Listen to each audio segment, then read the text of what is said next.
On this Earth Day, the Environmental Protection Agency is also in the news, not for the successes and failures of its core mission, but for the actions of its leader, Scott Pruitt. Scott Pruitt had an apartment in D.C. for an incredibly low $50 a day. That apartment was owned by a lobbyist's wife. Now, there are records showing that the lobbyist, J. Stephen Hart, met with Pruitt last year. Both the EPA and Hart's firm previously denied any meetings during the time Pruitt rented the condo in 2017 or any time after.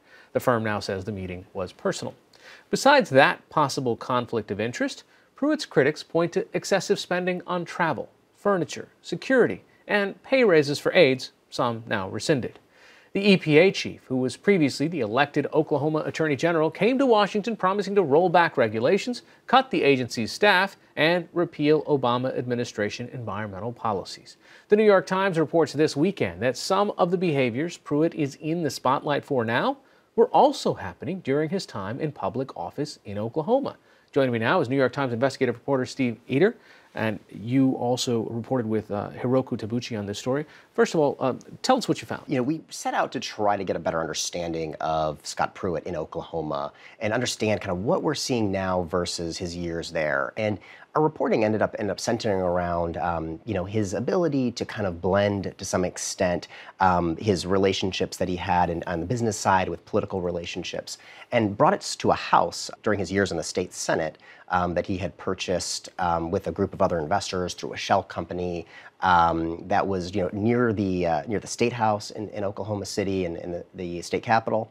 And we started looking at that. It turned out that it was a purchase that involved SBC, now AT&T, the telecom company, and just sort of raising the questions about kind of the blurring of the lines that's gone on with Scott Pruitt over the years as it relates to ethical questions and business and politics. And what about the transaction? Did he get a better deal on it? I mean, now we're talking about this $50 a day kind of situation in D.C. What was the situation in Oklahoma? The lobbyist who had owned the home had bought it a year earlier. When Pruitt's group came in, they were able to buy it at a $100,000 discount from the purchase price a year earlier. It's a complicated sale. Yeah. AT&T's perspective on it, though, was that they had it appraised for a price that was similar to what Pruitt and his group paid at that time. But then again, a year later, Pruitt and his group sold the home. It actually, about 2 years later, sold the home for back up to the original price. So around that $475,000. So the numbers in there did raise some questions. People are going to watch this and say, okay, why does it matter about a house that he had some stake in years and years ago? What is the pattern that you're trying to establish? And are the same people involved in any of the stuff that he's working on today? Well, two parts of that are important to think about. One is that it's important to understand whether the issues that have arisen in 2017, 2018 stand alone, or whether they trend back to the time in Oklahoma. And that's definitely part of what we set out to try to understand. The person whose name was registered on this LLC that bought the home, is an individual who's a senior aide working closely with Pruitt now at the EPA. There's several different business dealings over the years where they were involved. And then the bank that ended up providing the mortgage on the property was headed by yet another, a person who now works at the EPA with Scott Pruitt as well. So these were colleagues or business associates of him in Oklahoma at the time that facilitated this transaction, and now they are part of the EPA today. Right. So there was a lot of connective tissue between these folks over the years.